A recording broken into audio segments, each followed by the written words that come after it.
Welcome to another presentation for Dental Assisting students by Dental Assisting LC. This particular slide presentation is about image evaluation for the full mouth radiograph series, identifying and correcting undiagnosable radiographics images. So let's look at the criteria for the Perfect FMX. We want to make sure that the crown and the root structure of the tooth or the teeth are present within a specific image, that the apex or the apices are present, that the occlusal plane is parallel to 1/4 of an inch to the edge of the image receptor, that the image presents clear contact points or contact areas, that all the criteria for a bite wing image is included, and if you are using film, that you're handling the film properly, processing properly, and mounting the film properly. So here's a review of anatomical landmarks or anatomical structures of an FMX.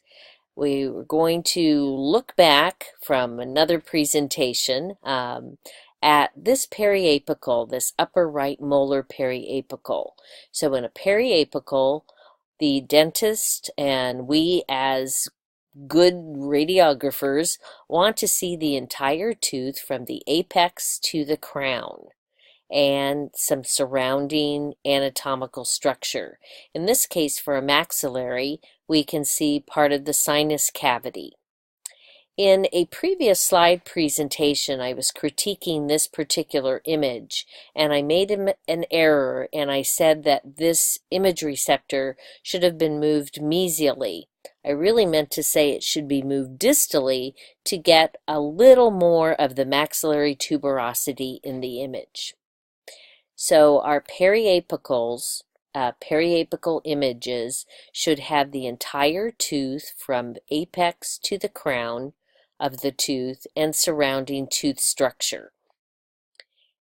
This is the molar periapical image, upper right molar, and then we have the upper right premolar periapical image. And we have a very nice view or image of the premolars. We have from apex to the crown and the surrounding alveolar process, which on the maxillary also includes part of the sinus cavity.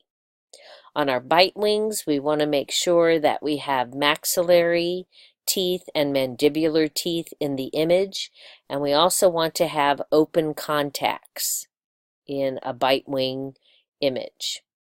Mandibular image has really the same criteria, general criteria, as the maxillary image. So we have the entire tooth from crown to apex and the surrounding anatomical structure, which in this case is the alveolar process. And the anterior periapical images, again, the entire tooth from the crown of the tooth to the apex. So let's look at some sensor or film errors. I know it sounds kind of negative, but we have to be able to recognize if we have errors on the image so that we can retake, but I hope not too many retakes, to give the dentist a diagnostic quality FMX. So you may have errors with your sensor or your film placement, and we'll look at some examples of these in the next slide. Or you might have a cone cut, or overlapping, or a vertical angulation situation where you either have foreshortening or elongation. Your sensor or your film might be tilted. You could have a reverse sensor or film. Maybe you just have an image missing, especially if you're using film that you did not follow a sequential order and mistaking an image. You might have a miscellaneous error, especially if you're using film where maybe there's a processing error with chemicals and it doesn't really follow textbook errors. So where I teach, we call it a miscellaneous error. If you're using film, the film might have been bent and would be creased in some way. Or if you're using film, you've had a double exposure where you've used one film for two images. You might have ID dot placement with the dot being in the periapical area. That could cause an undiagnostic quality image. Or you might have a film missing, you just forgot to take it. Or a processing error, which if you go back to another slide presentation for processing, you can see some errors, or simply look them up in a dental radiography textbook or on the internet. Or you've mounted, if you're using film, you've mounted the film incorrectly, or if you're using phosphor plates, you've mounted them incorrectly, digitally mounted them incorrectly. So here's a slide with some examples of some of these errors. So this first periapical shows some overlapping, so you see this white or radiopaque image where the teeth are overlapping, and this is from improper horizontal angulation of the PID. We also have elongation, so the tooth looks like it's stretched out onto the film, and we lose the apex, and it's not an accurate image of the tooth. And elongation is from improper vertical angulation, actually not enough angulation. Then we have kind of a blurry image. Blurriness could be from movement. Either your patient is moving, or your tube housing is moving, or your sensor moved in some way during the image. So either the patient, the tube housing, or the sensor is moving. Also, there's a scratch here on this particular image. The next image, the example here is foreshortening. So the teeth look very squatty. You don't really see a root, and most teeth have a root. And also the crown looks like it's really big compared to the rest of the tooth. I call this a mushroom tooth. So you have like a little stub of a root and then a huge crown. And foreshortening is improper vertical angulation of your PID, so you don't have enough angulation. Here, the next image is a double exposure, so you can see molars, right, on this image, but you also see mandibular anterior teeth. So this is a film that was used twice for one exposure, or two exposures, one film, two exposures. The next example, we see some crease lines, and this is using film where either the patient kind of munched down on your film and bent it, or sometimes assistants will kind of bend or crease the edge so it's more comfortable for the patient, but you have to be very careful in creasing your film, because you may have a line that is in the way of an area that the doctor would like to view. Here is a part of a metal appliance, probably a partial denture. So remember, when taking radiographs or radiographic images, you want to look in the patient's mouth and make sure that there are no appliances, because it certainly blocks out any of the natural anatomy. This is an interesting image where the patient, in wearing the lead apron for protection, there is a cervical collar to protect the thyroid, and that collar was a little too high up on top of the mandible.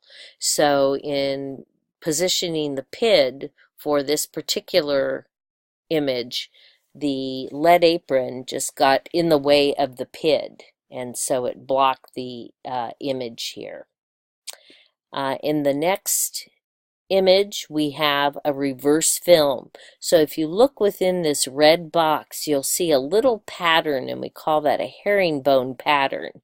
And so this pattern is because the film was put into the image receptor holder or into the oral cavity backwards. So you had, instead of plain to the PID, you had that envelope side of your film toward the teeth and toward the PID. And so this is a reversed film. And then lastly, we have a cone cut, and this is where your PID did not encircle your image receptor. So you literally cut off part of the image receptor and literally cut off part of the tooth, the apex of these teeth. And that is what a cone cut looks like. Here are a couple of errors with digital sensors. So this first one is a reverse sensor. So instead of having that plane to the PID, this sensor was actually placed with the cord side. And inside a sensor, it's like a little electrical board. So that's why you see such an unusual pattern here, because this is the actual electrical board or board that is inside of a sensor. And then in this image, even though it's a little blurry, the cord was in front of the ring and the PID. And so the cord, being metal, shows up here in the image. So in review, we have image errors that are caused by improper image holder assembly or improper image receptor placement in the holder, improper image receptor placement in the oral cavity, improper image or exposing technique, either PID placement or maybe your equipment settings that I'll talk about in just a moment, or improper film handling and processing. So let's look at exposing techniques, your equipment settings. So all dental x-ray units have some particular settings that we will actually be presented in another slide presentation. But we're going to, one of the settings is the impulses, or the time, how long the x-rays are actually exposing the image receptor. This particular model, and I know it's kind of tiny, but it uses icons. So there's an icon for two teeth biting together for a bite wing, or a maxillary molar, a mandibular molar, the anterior teeth, and then the premolars. And you do need to change the settings because the alveolar process can be different density, and the teeth, of course, are different sizes, different density. This particular machine, the impulses are usually set just for all the images. So you want to make sure that your equipment settings are correct, because it affects two different aspects of the film. One is contrast. So contrast is like the color, the shades of black, white, and gray. And doctors have sometimes different views about contrast. You want to have an image where you can see the pulp chamber and see the enamel and see the dentin. And so your impulses, how long your film is exposed or your image receptor is exposed, will affect the contrast.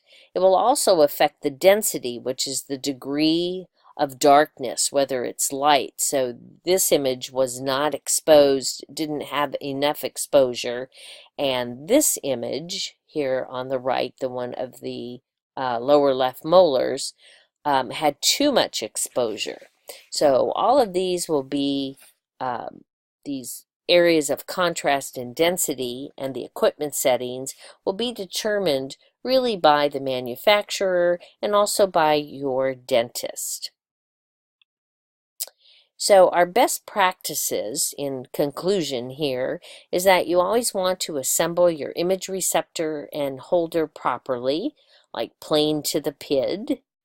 You want your patient to be positioned properly, which we have looked at that in previous slide presentations.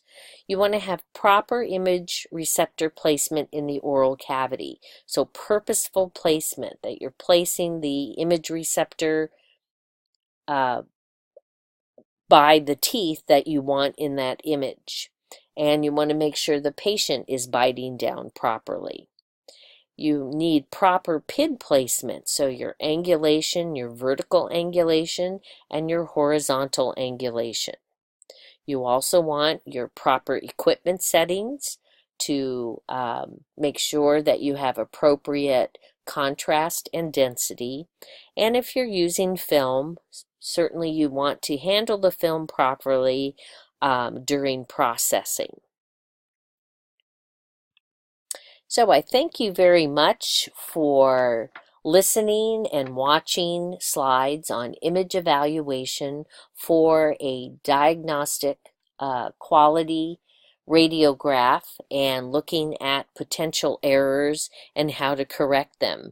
So I bid you beautiful diagnostic quality periapicals and bite wing images. Thank you.